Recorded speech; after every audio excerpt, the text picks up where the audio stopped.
सूरत रे प्रथम थर करी पूरा संपूर्ण ओडिया समाज को एकत्र करने श्री श्री बाबाजी अमृतानंद महाराज सानिध्य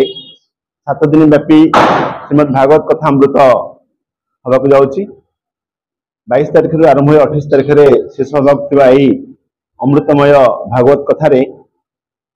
आरंभ हम कलश यात्रा आम 22 तारीख दिन सकाल 9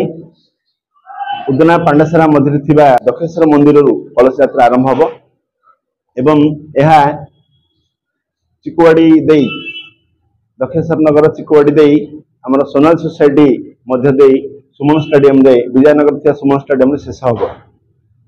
यही भव्य दिव्य कार्यक्रम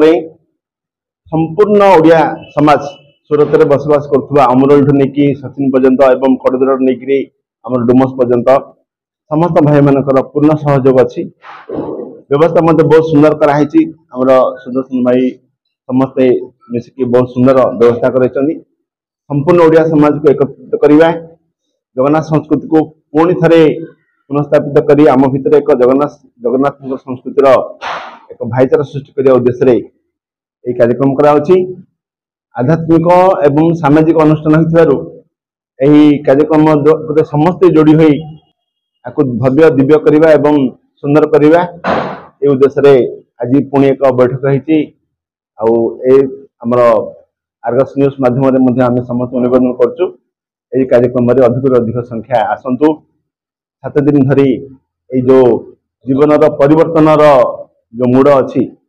प्रकृति भागवत कौन जाना आ बाबाजी सुंदर मधुर कंठे आम जाना प्रतिदिन संध्यारे भागवत कथा पर महाप्रसाद व्यवस्था अच्छी कलश यात्रा सरला महाप्रसाद व्यवस्था हम तेणु आर्गस न्यूज माध्यम आम समस्त निवेदन करुँ समस्त उपस्थित हूँ जय जगन्नाथ जय जगन्नाथ जय जगन्नाथ।